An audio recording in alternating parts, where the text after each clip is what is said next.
A leitura do dia se chama Pensamento e Vida, uma psicografia de Divaldo Franco, pelo espírito Joana de Ângeles, do livro Vida Feliz. O homem pode ser considerado o pensamento que exterioriza, fomenta e nutre.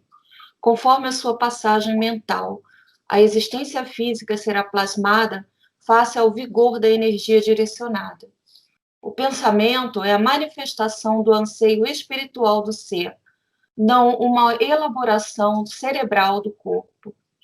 Sendo o espírito o agente da vida, nos intricados painéis da sua mente se originam as ideias que se manifestam através dos impulsos cerebrais, cujos sensores captam a onda pensante e a transformam, dando-lhe a expressão e forma que revestem o conteúdo de que se faz portadora. O homem de bem, pensando corretamente como consequência da sua realidade interior, progride adicionando forças à própria estrutura.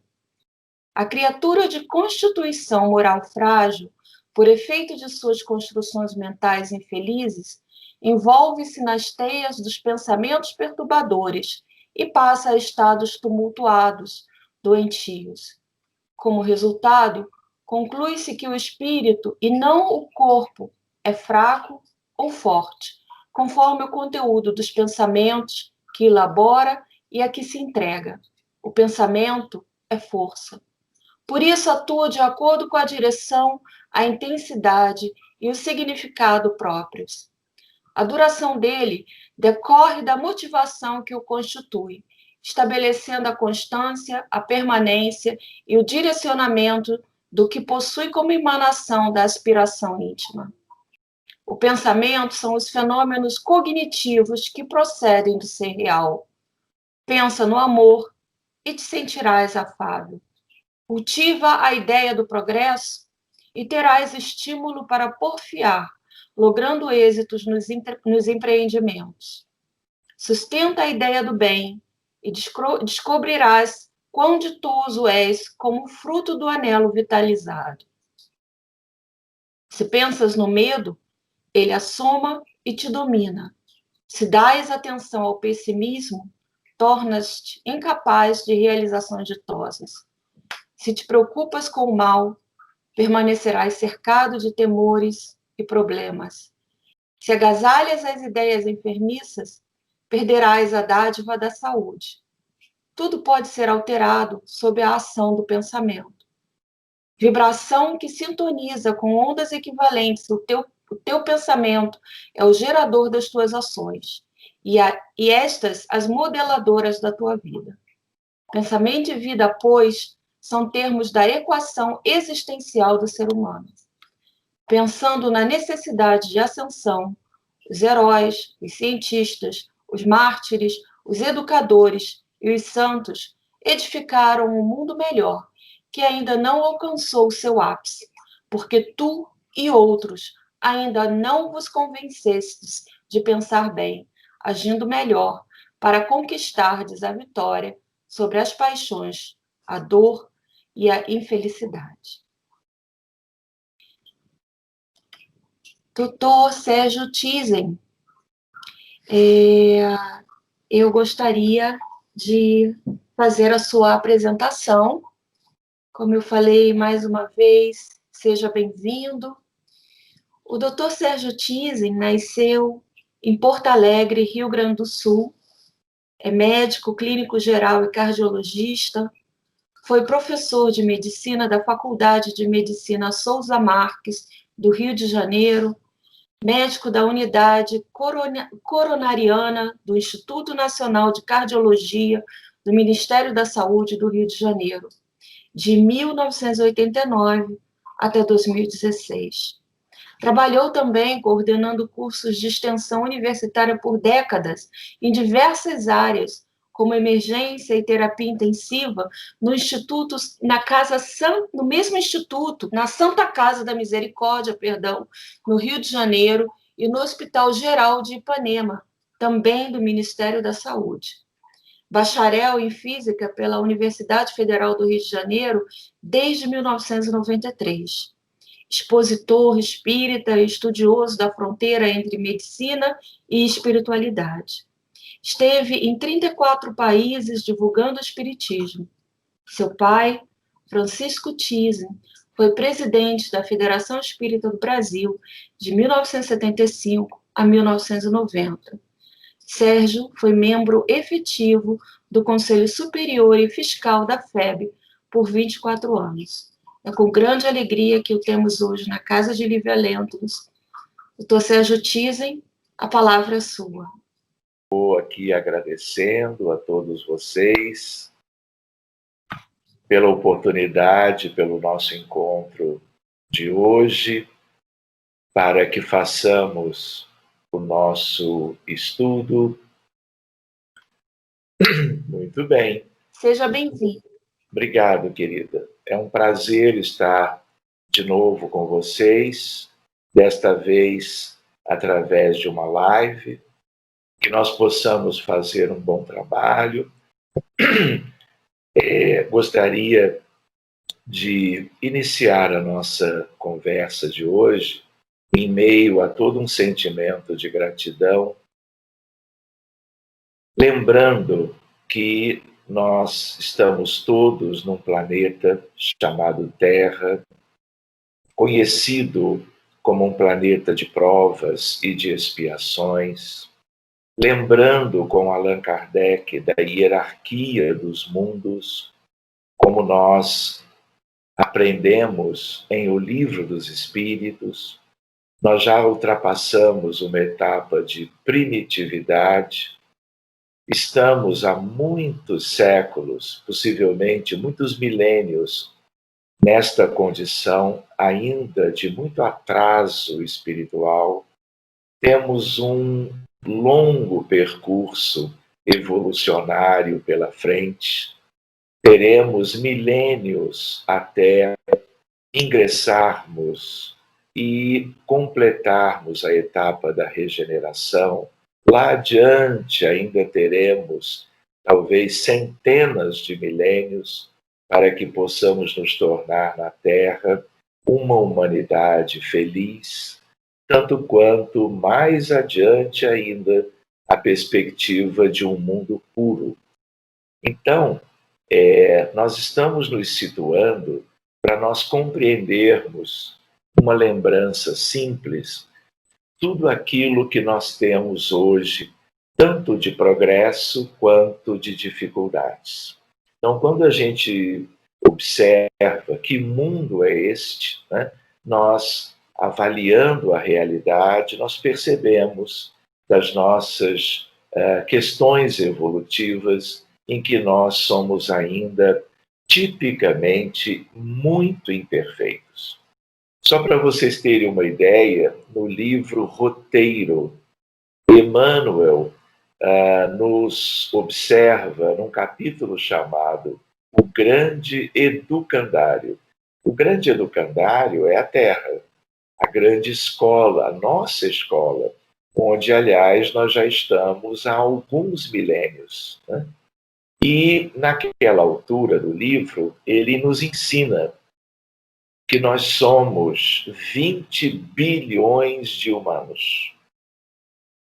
Como nós hoje somos 7,7 bilhões de encarnados, isso significa dizer que nós somos também, porque somos do outro lado da vida, no mundo espiritual ou na erraticidade, nós temos 12,3 bilhões de desencarnados.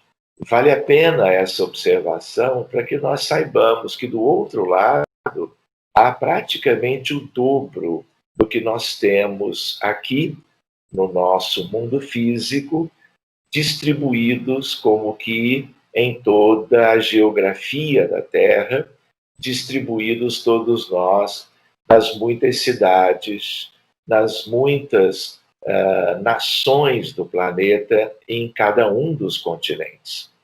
E quando nós analisamos a história da Terra, nós nos damos conta de algo muito delicado, que é a ideia de que nos últimos 6.000 anos, que são como que o período em que a história humana vem sendo registrada por escrito, nós nunca tivemos 100 anos de paz, o que denota a nossa condição evolutiva.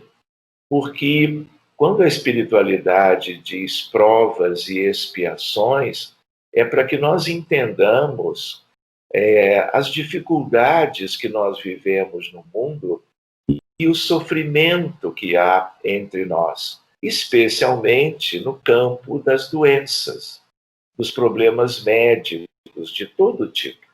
E aí nós vamos nos dando conta de que, com tantas guerras, com tantos conflitos bélicos, com tanta violência, com tantas mortes, como que planejadas por determinadas outras pessoas, nós realmente constituímos um mundo muito próximo da primitividade. Nós temos ilhas de prosperidade, de progresso, nós temos países e comunidades que avançam em diversos setores da vida humana, mas de vez em quando vem como que as guerras deflagradas por diversas comunidades diferentes, denotando como que a nossa indigência moral.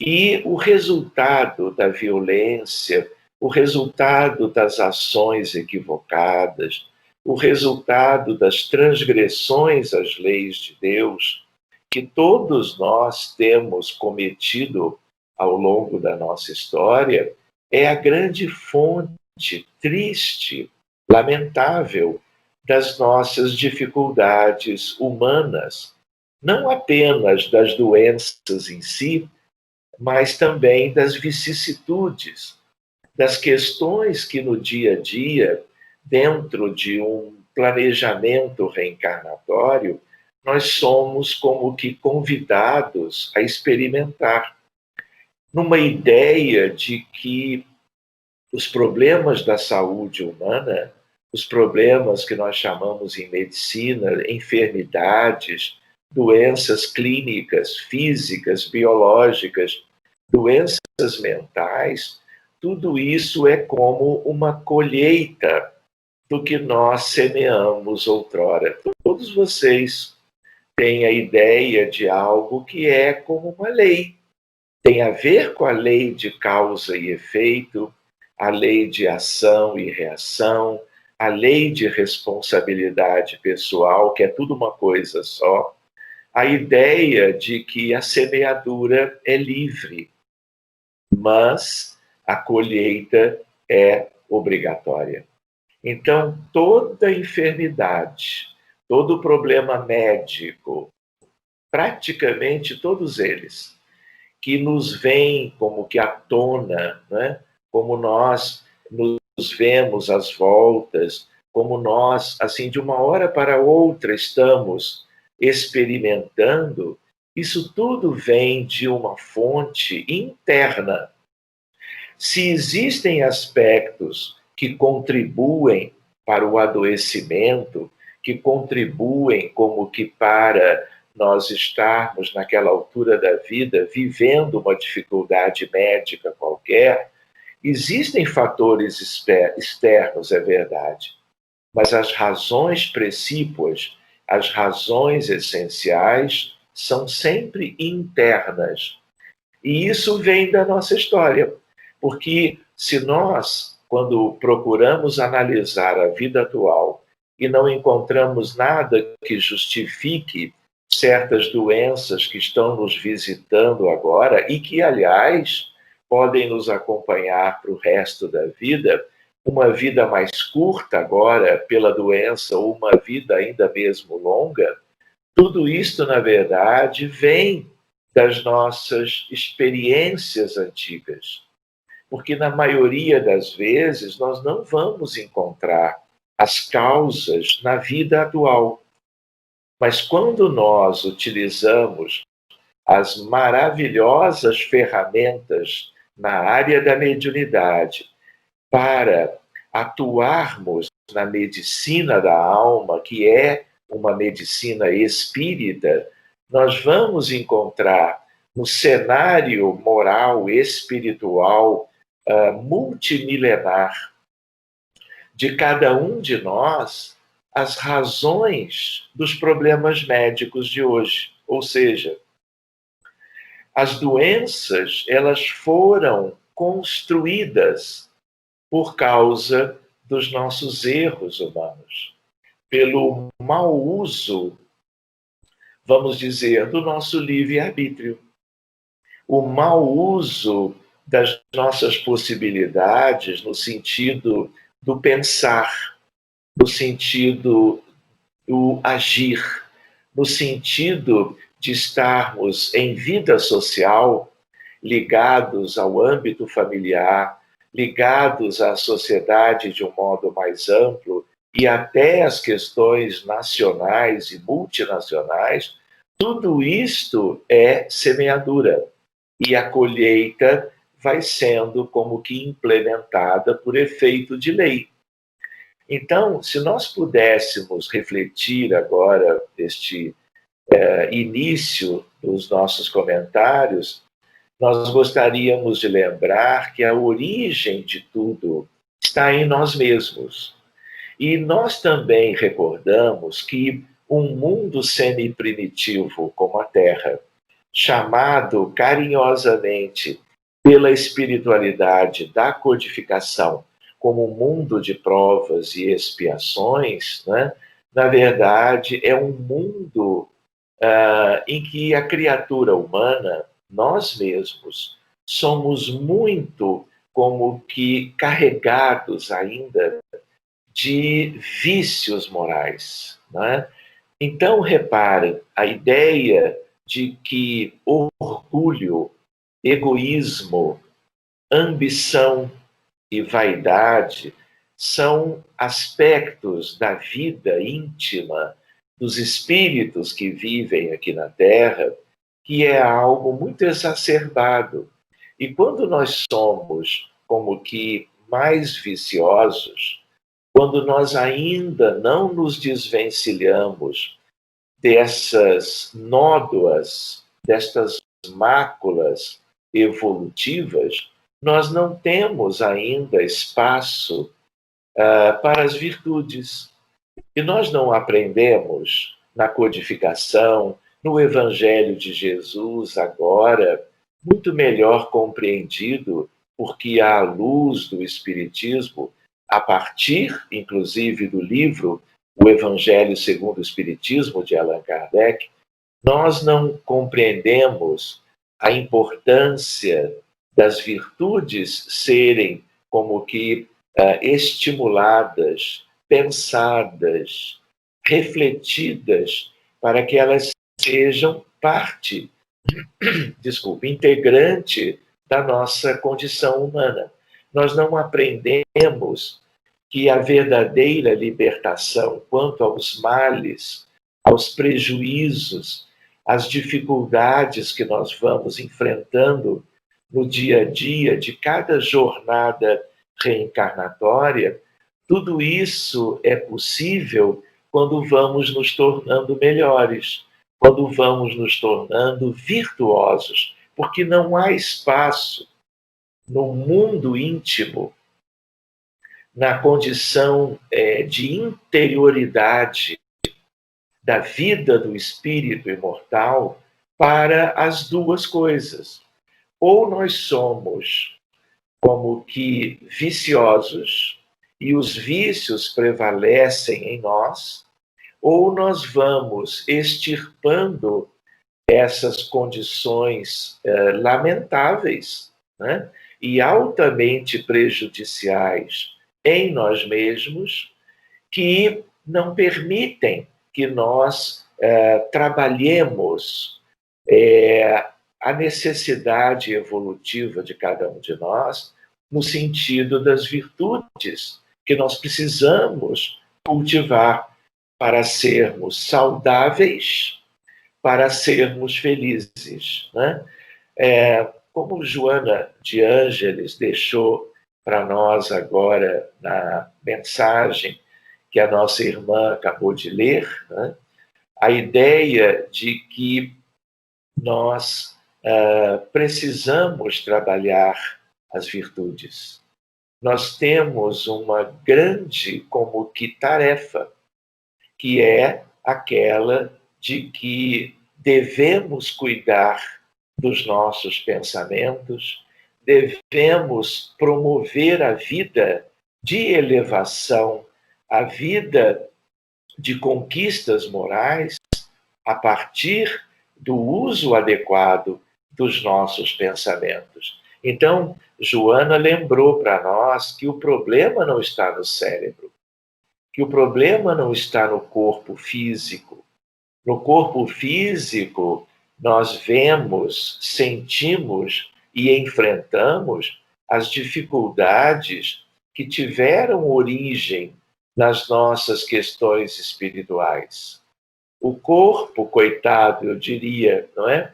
Ele é como que um reflexo daquilo que nós já vivemos no passado, daquilo que nós ainda, como que no dia a dia, de modo aparente ou de modo velado, oculto, nós estamos pensando, escolhendo pelos pensamentos e decidindo quanto às nossas escolhas, porque todas as nossas escolhas, elas promovem a nossa condição pessoal e elas geram o nosso destino.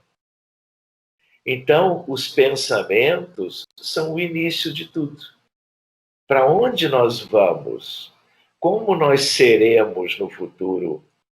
Tudo sempre dependeu de quem nós somos. E quem nós éramos e quem nós somos é um retrato vivo de tudo aquilo que nós andamos como que promovendo na nossa história pessoal, que é uma história muito longa, não é?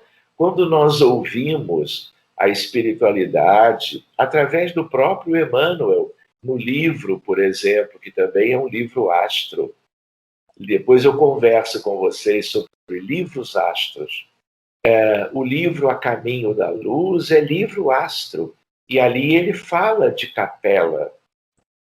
A relação entre Capela e a Terra é linda, como a relação entre Sírios e Capela, entre Sírios e a Terra.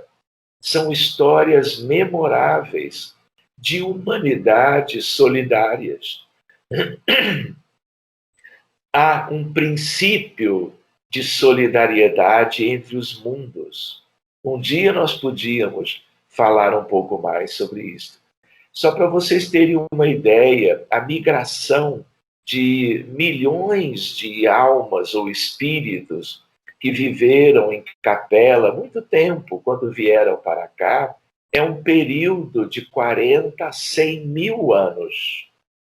E nesse ínterim, os espíritos humanos já se desenvolviam também, tipicamente terrícolas, né? Aqui mesmo entre nós, como Emmanuel nos acena muito bem nesta obra memorável, livro astro, chamado A Caminho da Luz. Então, o próprio Emmanuel, numa certa altura, agora como que num outro livro, astro também, não é? A Kátia acabou de ler uma mensagem com o título Pensamento e Vida. É uma mensagem de Joana, não é? Mas procurem a obra Pensamento e Vida, por coincidência, que é uma obra de Emmanuel, é uma obra linda, livro astro também.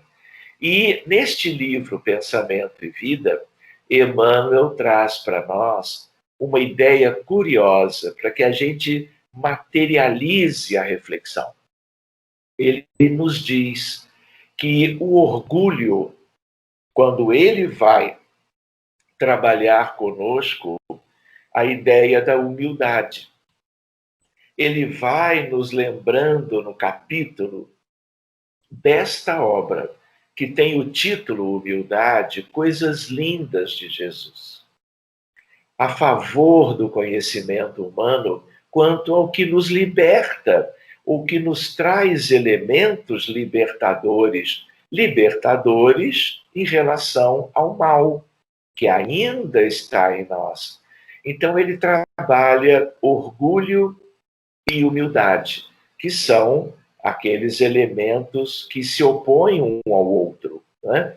Então ele nos diz que o orgulho, né, é como que acolhido no âmbito do ser humano, da alma imortal. O orgulho não é algo do cérebro. O cérebro é lindo. O cérebro tem regiões corticais, subcorticais. O cérebro é uma peça biológica de uma riqueza, de uma complexidade extraordinária. E dentro da complexidade, tudo é lindo no cérebro, no encéfalo, como nós também dizemos, em medicina, em anatomia, de tal forma que não é essa estrutura responsável pela vida, nem muito menos pelo pensar. Não é? O pensar é do espírito imortal. Mas o que nós pensamos no longo passado ou pretérito até hoje, naturalmente repercute no perispírito, naturalmente, quando reencarnamos, quando tomamos um novo corpo, toda aquela bagagem, todo aquele grande conjunto das experiências humanas que decorreram sempre dos nossos pensamentos e das nossas escolhas, né? Tudo isso se reflete de uma maneira harmoniosa que traz saúde e bem-estar, como também de outras muitas vezes, infelizmente, tristemente, lamentavelmente, vem trazendo para nós todo tipo de problemas, e, dentre eles, os problemas da saúde humana. Então, quando ele trabalha para nos instruir, Emmanuel é, após Kardec e os espíritos da codificação, é o maior instrutor que a providência divina nos trouxe. Leiamos Emmanuel sempre que possível. E nesta obra, chamada Pensamento e Vida, nós vamos vê-lo dizendo mais ou menos assim: existe algo que se chama esgarçamento perispirítico. Vejam que curiosidade. Acredito que muitos de vocês que estão participando agora do nosso breve estudo de hoje, talvez nunca tenham passado os olhos ou guardado isto na lembrança, mas está lá na obra. Esgarçamento perispirítico. De onde vem? Do orgulho. E o orgulho é como que a origem de todos os males. É verdade que o egoísmo também, e os dois se associam muito, né? Aí depois vem a questão, por isso mesmo, da ambição, da vaidade e outras dificuldades que nós andamos por imprevidência, por ignorância, né? Deixando que isso tudo se acomodasse dentro de nós e fosse como que gerando os infortúnios ocultos que nós vamos como que experimentando durante tanto a vida do encarnado, como agora, como a vida dos bilhões de desencarnados, porque a desencarnação não significa inércia, estagnação, né? O mundo espiritual é cheio de vida nas suas muitas esferas diferentes, que são as esferas na Terra, fora em outras humanidades e contextos maravilhosos da vida universal. Então, esgarçamento perispirítico, o que é isso? É o efeito danoso dos pensamentos, das escolhas e, por sua vez, das atitudes, portanto, e de tudo aquilo que nós fomos gerando para os outros e, simultaneamente, de uma maneira inevitável, gerando para nós. Então, esse esgarçamento perispirítico vai repercutir no corpo físico, desde o nascimento. Aliás, antes, nós não temos as doenças congênitas, nós não temos doenças por isto mesmo que vão se desenvolvendo ainda na vida intrauterina. Nós não temos o ultrassom que durante a avaliação do período pré-natal da gestante, né, da futura mamãe, você pode analisar o que acontece com toda a pequena estrutura do embrião e depois do feto? Quantas vezes a doença já é detectada no período pré-natal?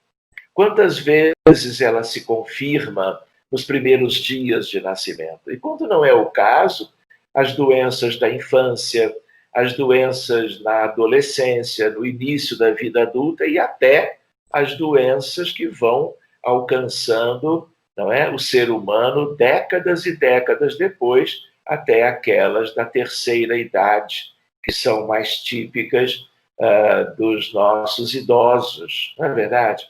Então, tudo isto tem origem, né? E o corpo recebeu e recebe sempre as impressões do perispírito. Mas antes, o perispírito recebeu todo o conjunto das, como que, expressões dos pensamentos humanos. Então, quando o perispírito se esgarça, o corpo vai viver alguma coisa depois. Querem ver uma reflexão? Reparem, a medicina, ela avançou muito. A medicina tem mais ou menos 6.000 anos. Desde Imhotep, do Egito Antigo, que é como que um nosso colega querido, que era de uma determinada dinastia, que era muito amigo do faraó de então, é uma história que eu gosto de apreciar. Muito tempo depois, muitos séculos depois, Hipócrates. Então vem toda uma história da medicina.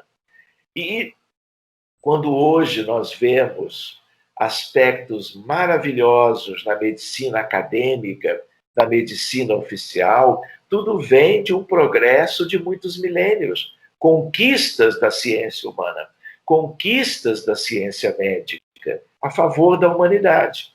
E aí, a ideia qual é? A ideia de que na medicina atual nós ainda vivemos um paradigma que é um paradigma antigo, que é o paradigma mecanicista, materialista, cartesiano. O que significa dizer que os médicos comuns, vamos chamar assim, né, trabalham sempre e aprendem a trabalhar nas universidades e faculdades de medicina do mundo inteiro com a ideia de que tudo está no corpo, de que tudo nós temos que buscar no cérebro, no coração, no fígado, na pele. Não é? Os estudantes de medicina e os médicos, às vezes, quando se pode falar em alma, como que tentam identificar a alma humana no cérebro, como se a alma fosse uma secreção do cérebro humano. Por quê? Porque só enxergam a matéria. E enquanto a ciência geral, a ciência humana, a ciência médica não entender a perspectiva do espírito e da alma, né, como a origem da vida, a essência da vida, né, nós vamos fazer ainda uma medicina em que a gente trabalha como que apenas o corpo físico. Isto tem um valor imenso, mas ainda traz muita limitação, porque, na verdade, não é? A medicina está mudando, porque o advento da doutrina espírita já existe no mundo desde o Livro dos Espíritos, abril de 1857, há 163 anos. Então, o mundo vem como que sendo aos pouquinhos, como que banhado pelas luzes do Consolador. E isso está na medicina chegando. Mas a ideia qual é? Boa parte dela ainda vive o paradigma, que é o paradigma da matéria absoluta. Então, reparem, neste paradigma nós encontramos uma grande limitação. Ou seja, nós fazemos uma cirurgia para a retirada de um tumor, na oncologia cirúrgica moderna, utilizamos a quimioterapia, radioterapia, imunoterapia, mas qual é a ideia?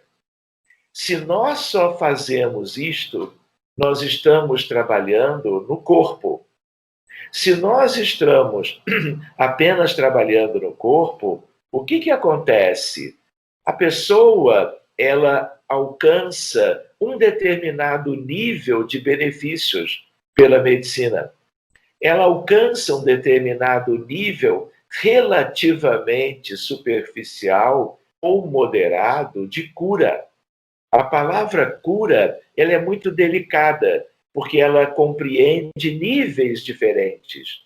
Uma pessoa que retira um tumor se beneficia pela medicina, mas é um nível, no máximo, mediano. Traz alívio, os sintomas e sinais de doença desaparecem, não é? Ou atenuam-se bastante, mas isto, a nível espiritual, não é cura.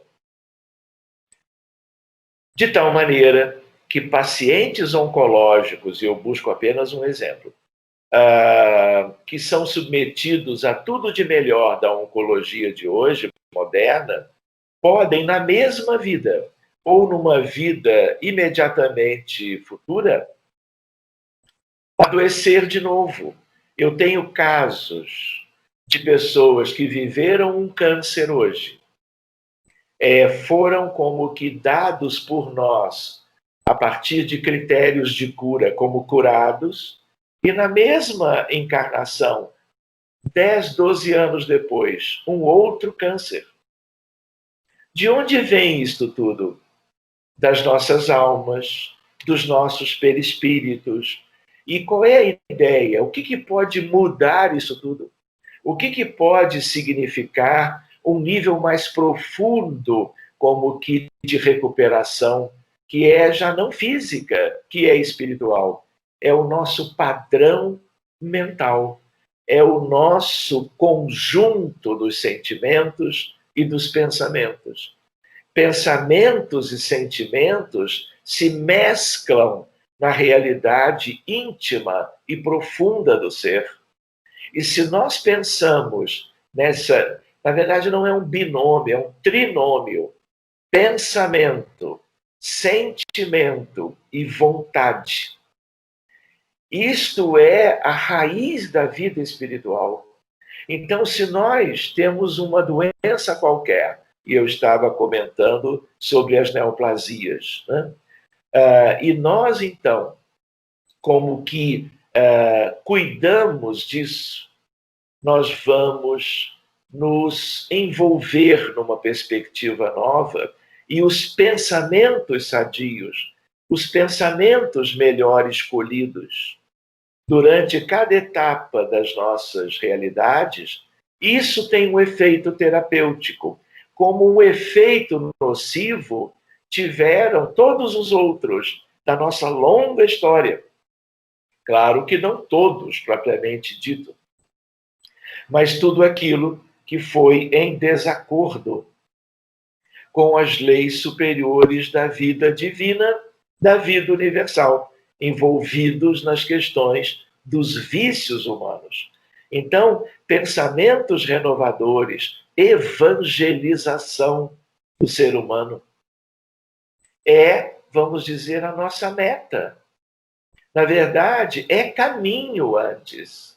A meta é no sentido de que, bem trilhados os caminhos da evolução espiritual, da seleção cada vez melhor do nosso mundo íntimo em relação àquilo que nós pensamos e, por decorrência, escolhemos, fazemos, agimos, isso gera o nosso destino. Antes, isso promove os nossos hábitos. Antes, promove o caráter do ser humano. E lá adiante o destino. Então, se nós pensarmos bem, né, olha a expressão, pensarmos bem, é no sentido de que pensamento é vida. Olhem que bonito o título da mensagem de Joana e, ao mesmo tempo, o título do livro Astro de Emmanuel, chamado Pensamento e Vida. Que nós possamos nos deter nessa questão e a ideia do esgarçamento perispirítico. Esgarçamento perispirítico justifica, ele diz isso no livro, a depressão. Mas como? Como é que eu vou entender isso? É simples. Leiamos, reflitamos, pensemos em torno disso tudo. Reparem uma outra exemplificação, apenas retocando a anterior. Se nós não mudamos os sentimentos, pensamentos e o uso livre das nossas vontades, nós temos uma doença hoje que pode ser atenuada pela medicina moderna. Mas nós podemos adoecer de outras doenças na mesma vida, porque nós não teríamos feito ainda a nossa verdadeira, como que melhora profunda, o nosso aperfeiçoamento íntimo. E dos nossos deslizes, dos nossos problemas internos, do nosso mundo mais profundo interior, poderão resultar outras dificuldades. Eu preciso lembrar para vocês que quando eu comentava o grande educandário, o título do capítulo da obra Poteiro, livro Astro, outro de Emmanuel, nós também lembramos que a Terra, no dizer de amigos queridos, é um grande hospital. Nós nem gostamos de ouvir isso, não é? Mas se nós pensarmos bem, o que existe de doentes, o que existe de inúmeras, milhares de doenças diferentes. Na medicina, nós estudamos isto há décadas. Não é? E com uma medicina da atualidade, que é a medicina a melhor que o mundo Terra construiu, não é? Como que alcançou por causa de toda a evolução da ciência médica. E apesar disso, meus amigos, nós estamos vendo, então, os mais variados diagnósticos gerando todo tipo de sofrimento.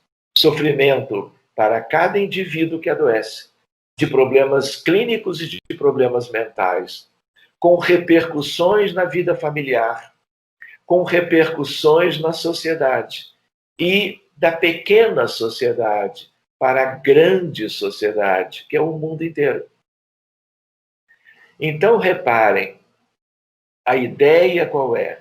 A ideia de que, no fundo, o planeta Terra, afora, a grande escola de reajustamento moral, de redenção humana, é ainda, e o será por muito tempo, um grande hospital. Querem ver? Nós estamos trabalhando hoje na questão do novo coronavírus, na questão da pandemia que aí está. Né? Vocês estão, em maioria, em Hannover. A ideia de quanto a Alemanha sofreu, de quanto o Reino Unido, a França, a Espanha, né?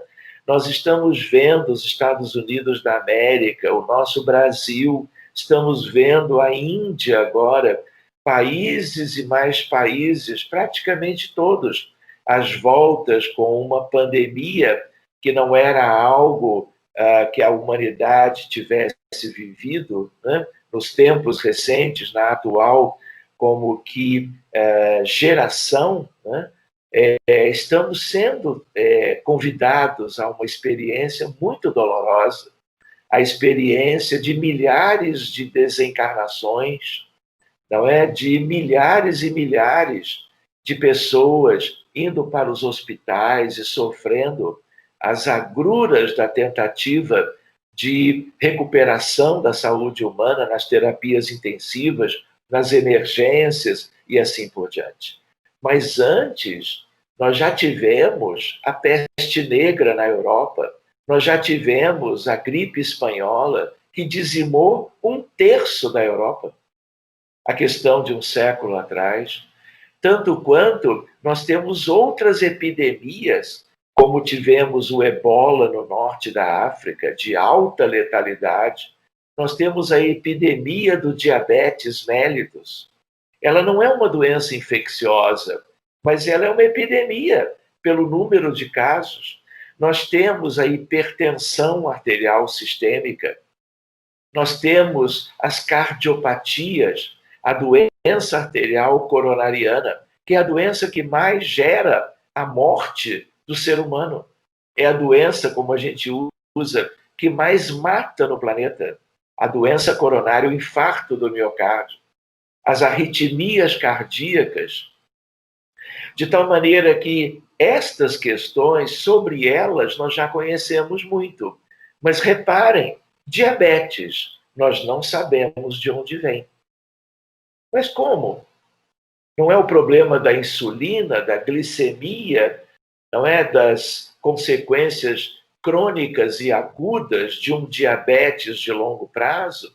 É isso tudo, nós já conhecemos bastante. Mas de onde vem?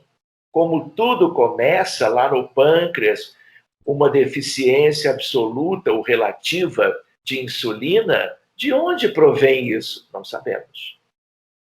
6.000 anos no paradigma antigo, no modelo antigo, nós não sabemos de onde vem. De onde vem? Do perispírito. De onde vem a hipertensão? 95% dos casos de milhões de hipertensos no Brasil e no mundo, nós não sabemos de onde vem, o que causa a hipertensão. E isso que nós temos ferramentas muito modernas pela ciência médica, que vêm da ciência geral a favor da evolução da medicina. E mesmo assim, estamos tateando no escuro, porque não sabemos de onde vem isso tudo.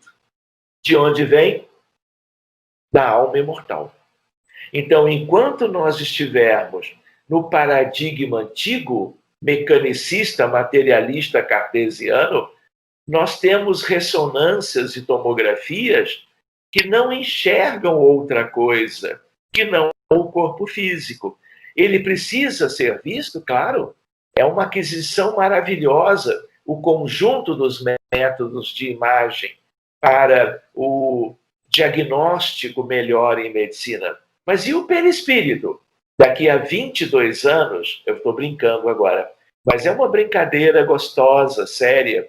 Daqui a 22 anos, nós vamos ter ressonância para examinar o perispírito. A medicina humana vai dar um salto extraordinário. Não apenas um salto no sentido de algo como o salto pela ressonância e pela tomografia computadorizada, ou pelo PET scan, ou pela ultrassonografia. Vai ser um salto diferente, porque essas ressonâncias, elas são de tal maneira,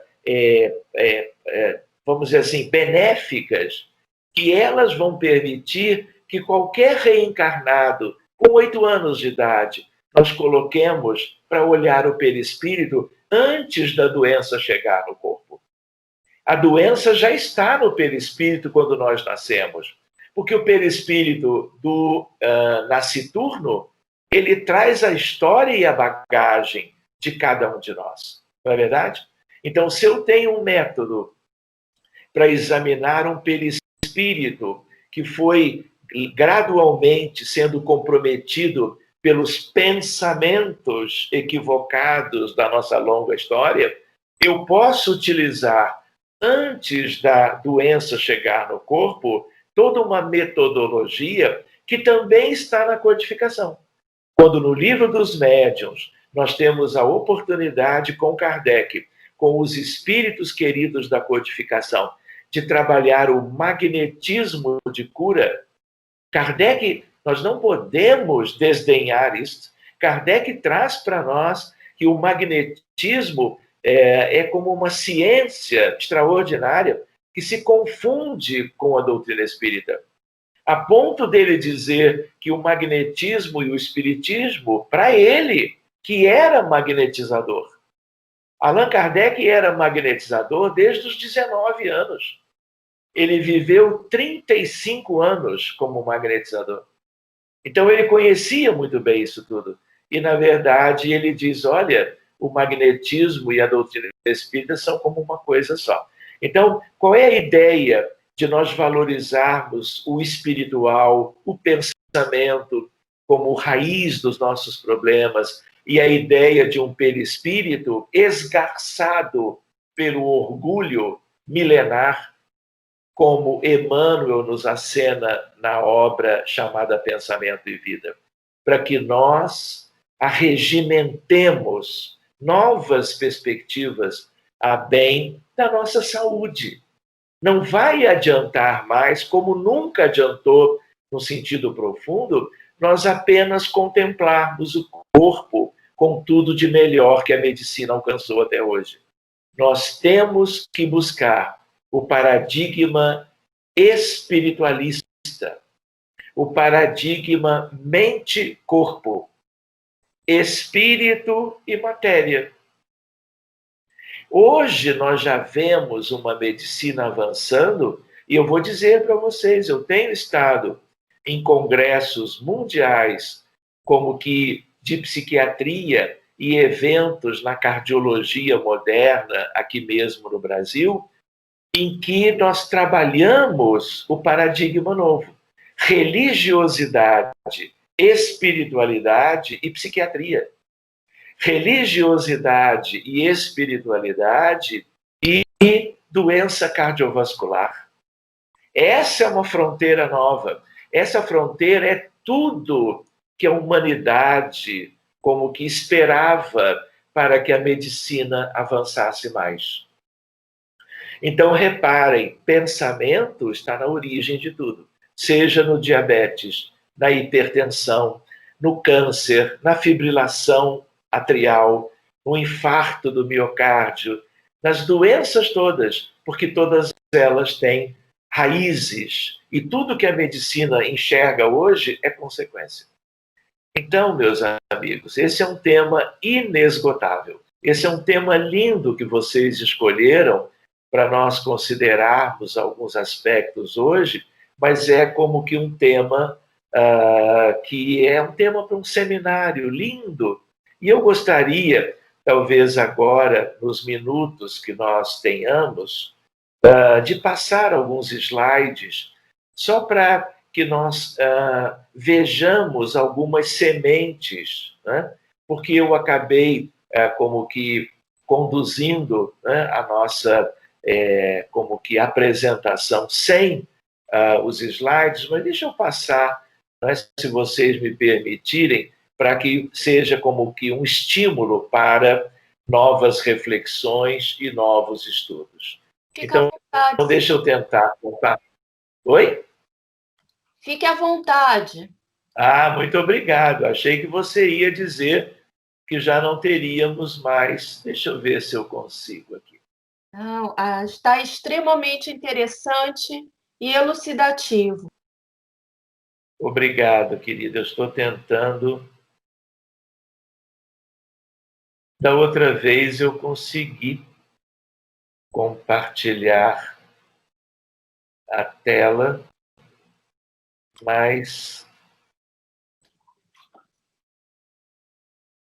talvez no rodapé tenha 3 pontinhos. Não, onde tem dividir a tela, são 2 quadradinhos, um sobre o outro. No meu é no rodapé da página. Sim, eu estou tentando isso. mas ele não me deixa. Antes, nós conseguimos, ele acessou muito direitinho os slides, mas agora ele não quer corresponder. Pois não, querida, talvez eu realmente não consiga. Você gostaria que eu... Talvez... Pois não, querida. Desculpa te interromper, Sérgio. Você gostaria que eu passasse os slides e você me dissesse... Claro, eu vou fazer assim. Eu vou me retirar da câmera. Sim. E aí, talvez, saindo, ele me permita compartilhar. Espere só um instantinho, meus amigos.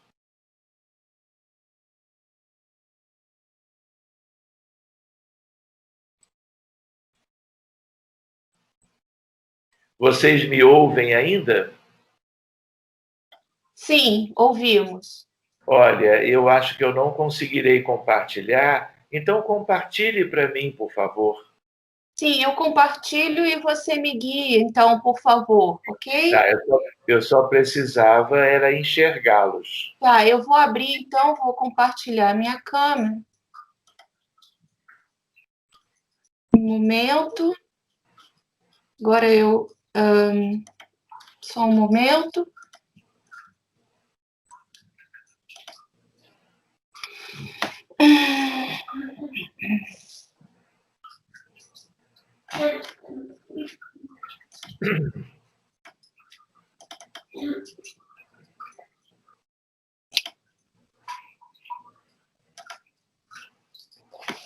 Eu não estou conseguindo também. Só um momento, por favor.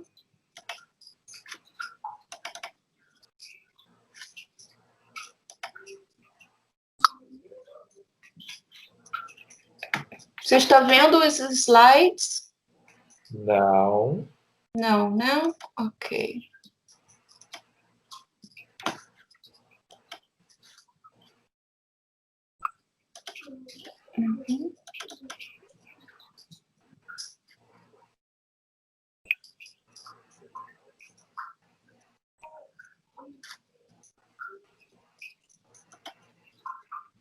Nós havíamos começado, Kátia, há mais ou menos 1 hora, não foi? Pois é. Que era mais ou menos a nossa previsão. Mas quem sabe, eu não sei se vocês achariam interessante a ideia, nós podemos deixar os slides para uma outra, como que uma outra live em desdobramento da de hoje, né? E se vocês quiserem, eu me coloco à disposição para um período, seja ele de meia hora, 15 minutos, hora e meia, brincando, né? Para vermos, se vocês desejarem, perguntas, quaisquer, como que desta temática. Então, eu me coloco à disposição, não sei se como que o Skype é uma ferramenta boa para este como que entrelaçamento, mas me coloco à disposição para o que vocês bem desejarem.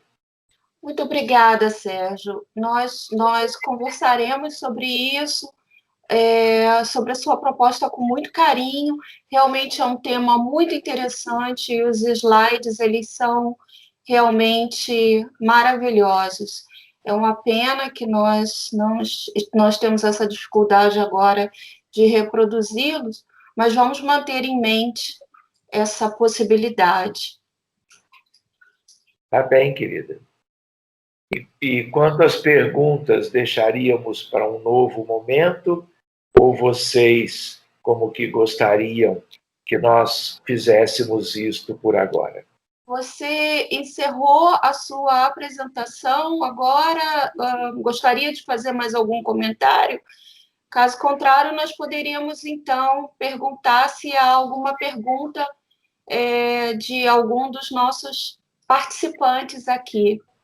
Eu só gostaria, antes de que as pessoas pudessem chegar, não é, para as suas perguntas, não é? Apenas então reforçar com os amigos, primeiro, que agora nós temos ferramentas que são como que melhores, mais adequadas para que nós pensemos num mundo melhor para o futuro. Nós nos lembramos que a regeneração é a nova etapa.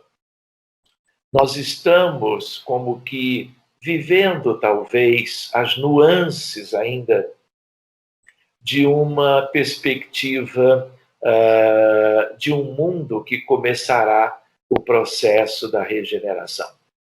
Não é? Nós temos esse sonho de vermos a Terra regenerada, mas tudo começa agora.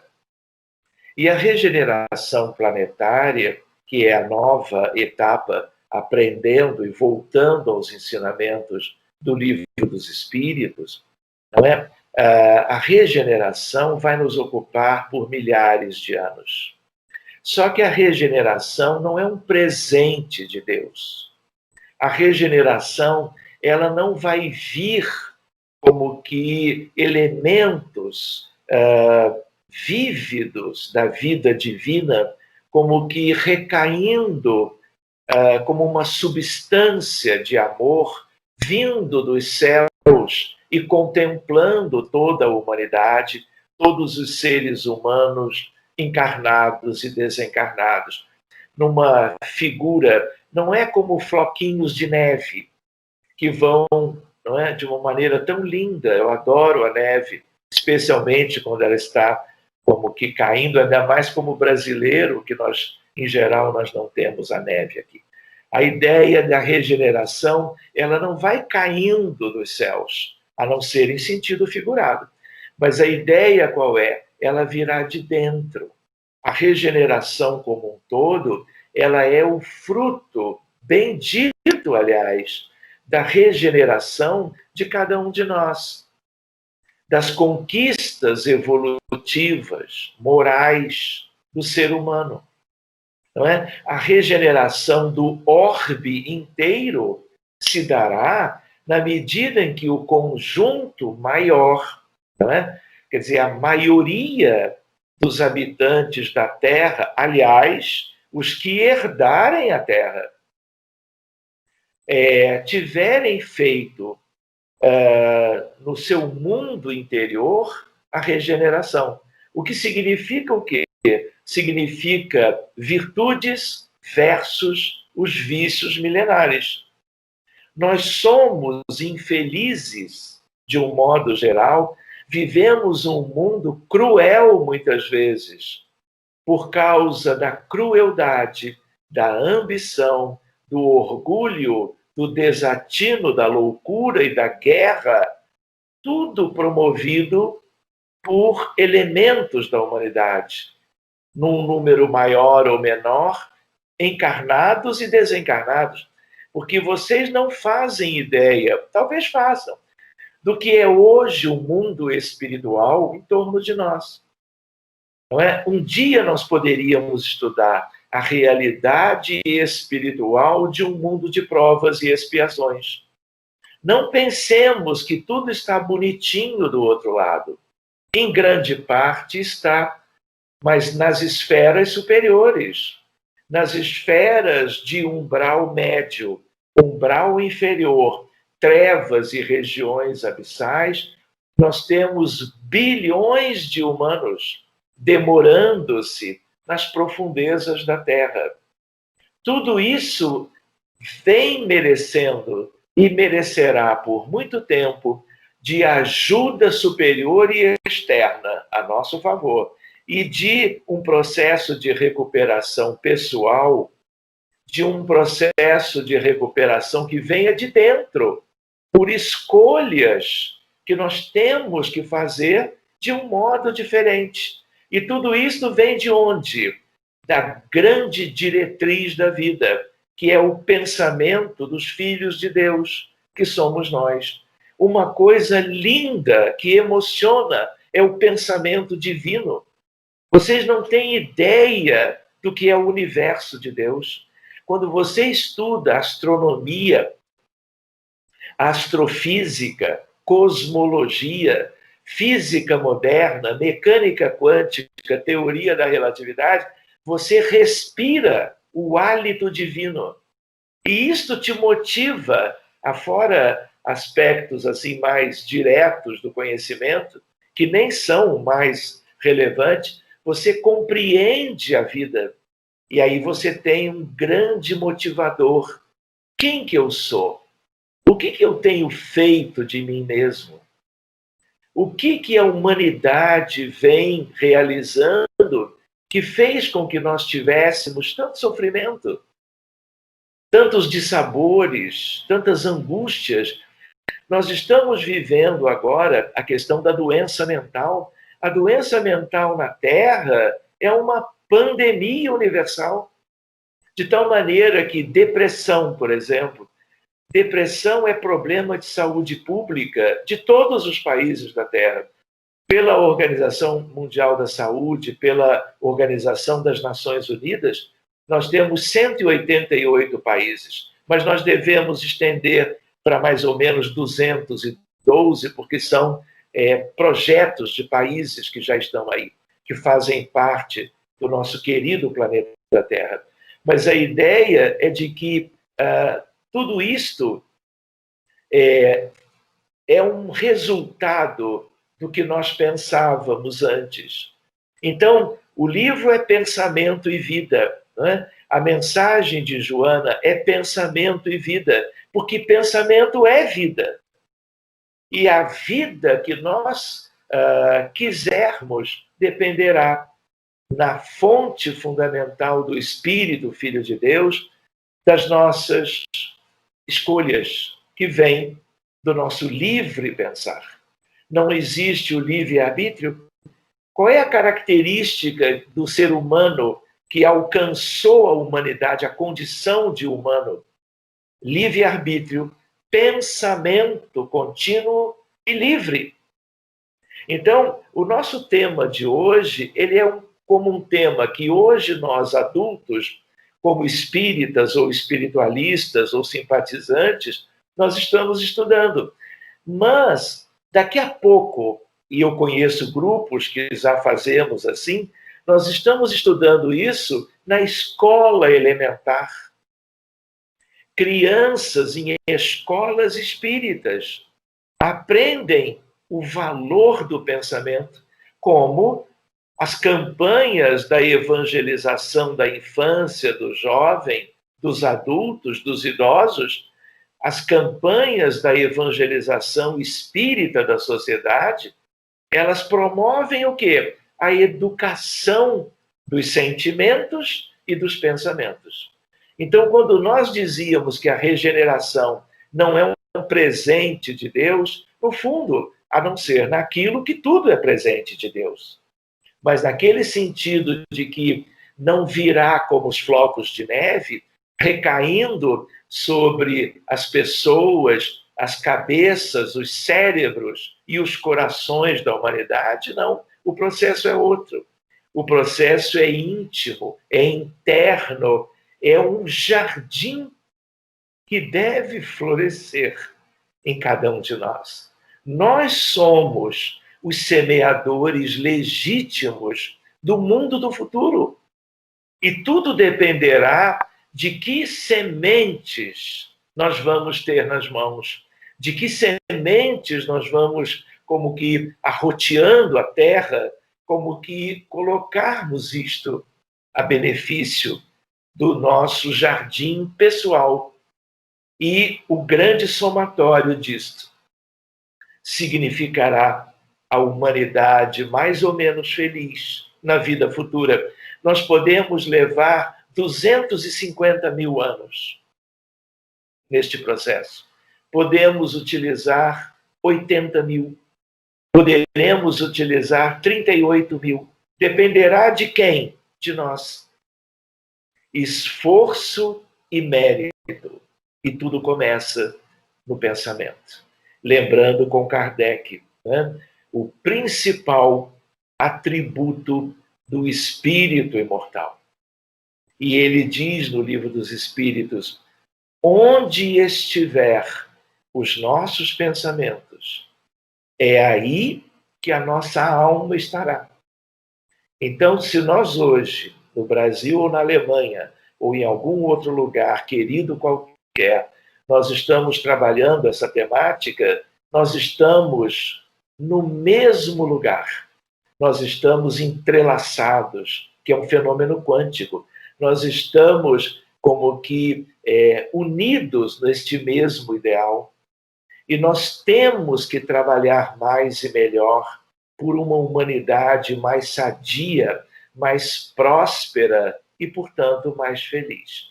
Se vocês desejassem, nós poderíamos continuar abordando certos conteúdos relacionáveis a isso e adentrando em questões até mais como que relacionadas à medicina. Mas nós podemos, respeitando o nosso tempo, deixarmos isto para uma outra data. E se vocês desejarem perguntar alguma coisa, eu estarei à disposição agora e sempre. Sérgio, muito obrigada. Realmente é um assunto extremamente interessante, extremamente importante para nós.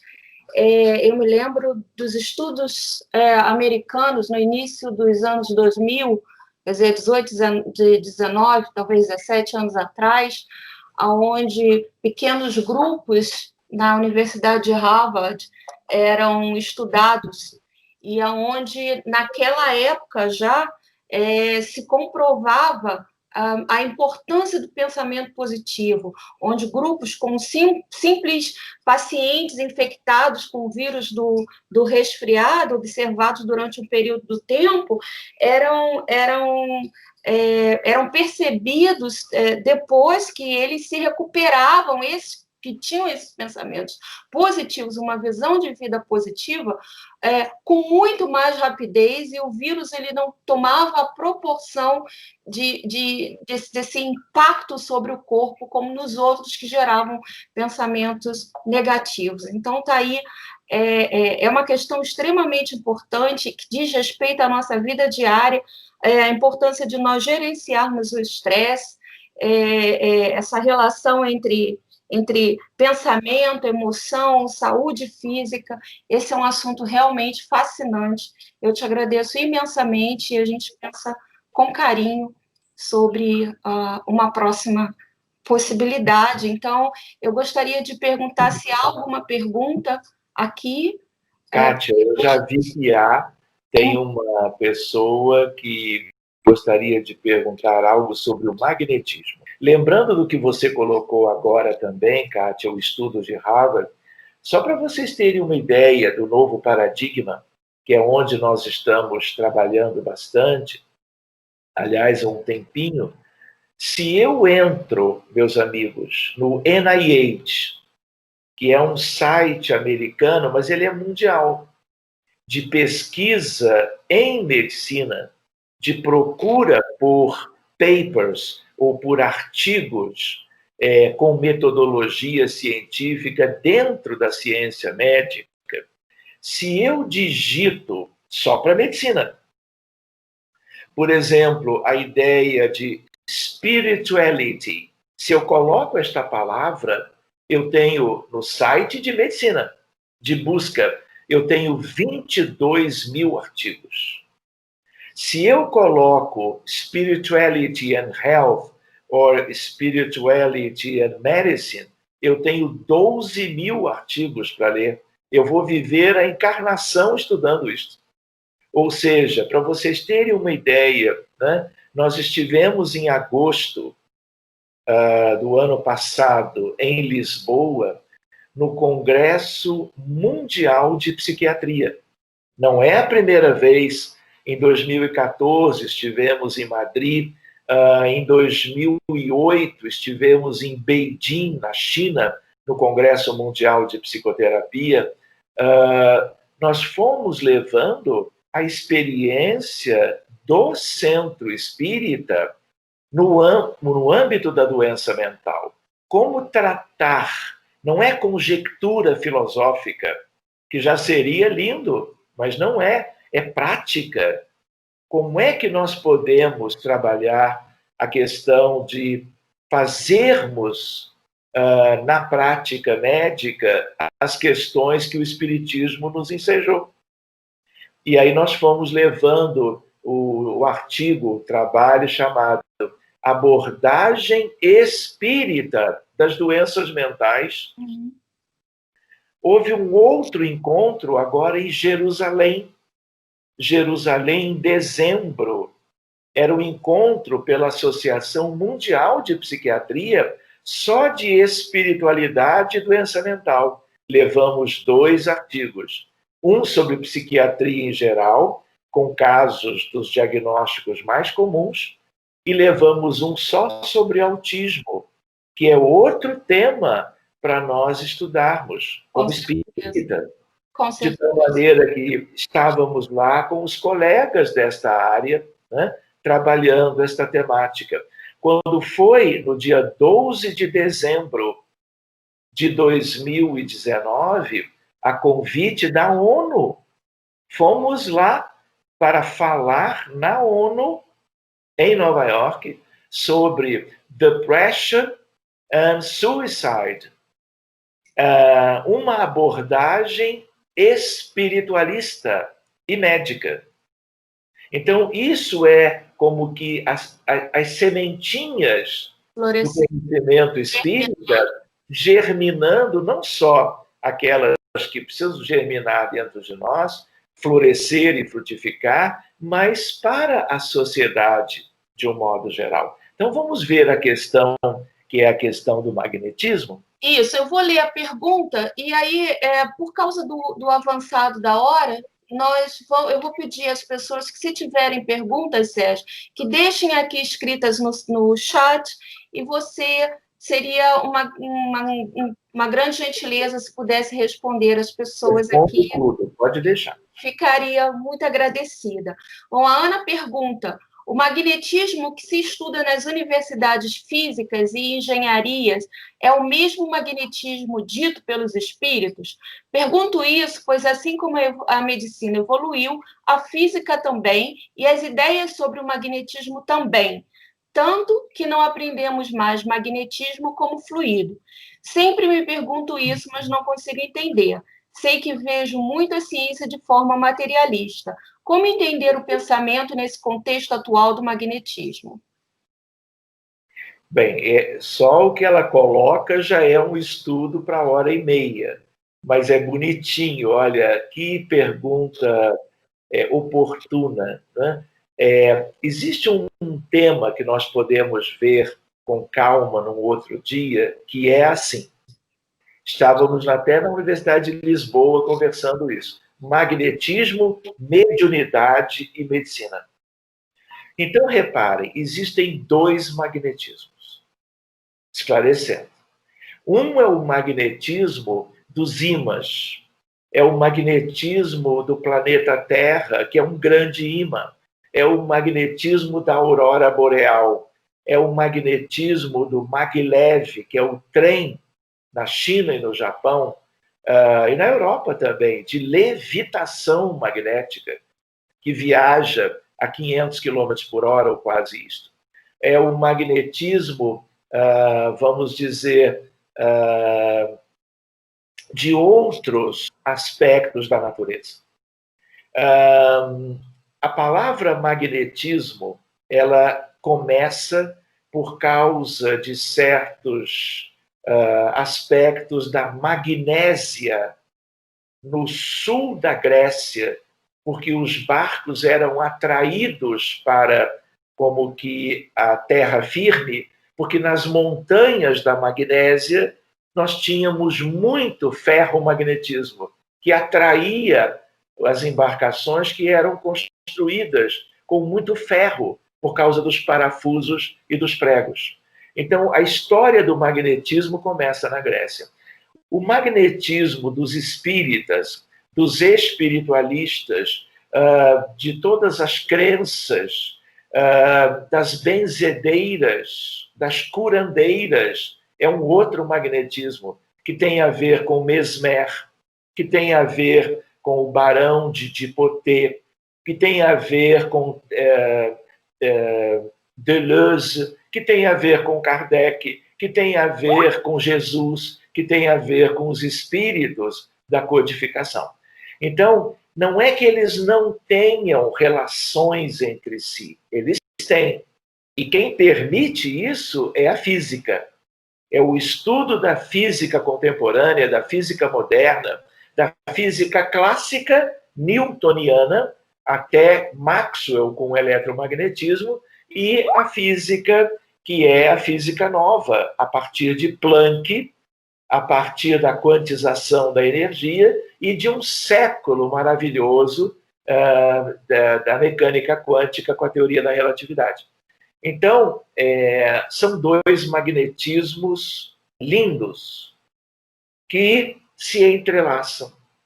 E nós devemos estudar, se possível, os dois. Mas a pergunta da nossa irmã é uma pergunta muito oportuna, porque as pessoas confundem. Quando eu coloco isso numa live, ou num estudo, numa apresentação, eu procuro deixar claro, até usando as aspas. Se você perguntar para uma criança, um jovem, o que é magnetismo? É o dos ímãs. É o que ele aprende na escola, é o que ele aprende no curso de graduação de física, ou de elementos de física na engenharia ou na química. Outra coisa, com aspas, é o magnetismo que é usado sem aspas, mas é o magnetismo dos espíritas, espiritualistas, magnetizadores e assim por diante. Mas esse é um tema que a gente pode um dia se debruçar com mais tempo. Muito obrigada, Sérgio. Obrigado, Kátia. Obrigado a todos vocês. Espero poder reencontrá-los em breve. Gostaria de recordar nesse finalzinho, né, a importância da oração. A oração é dos dois magnetismos. A oração é algo tão extraordinário e nós andamos como que criando um grupo de prece pela humanidade que trabalha no horário do Brasil às 5 da tarde, todos os dias, que, portanto, seria no horário europeu de vocês, às 10 da noite. Nós temos hoje 5.300 pessoas de 34 países participando todos os dias da prece pela humanidade. E é como que talvez a melhor ferramenta, se já não temos outras, que, tendo em vista as nossas escassas condições evolutivas de fazermos mais ou melhor, oremos, porque nós vivemos um mundo ainda de muita tristeza, de muito sofrimento, de muita maldade, de muito conflito, de muita ambição e corrupção, e nós precisamos como que ajudar, não é? Pelo menos, e já vai ser algo tão precioso, oremos juntos, vibremos para que as luzes dos céus como que brindem a humanidade cada vez mais de pensamento e vida a favor da felicidade humana. Muito obrigado a vocês. Vocês estão de parabéns pelas iniciativas e que nós tenhamos oportunidade de fazermos outros estudos que forem convenientes para nós. Muito obrigado, um feliz domingo.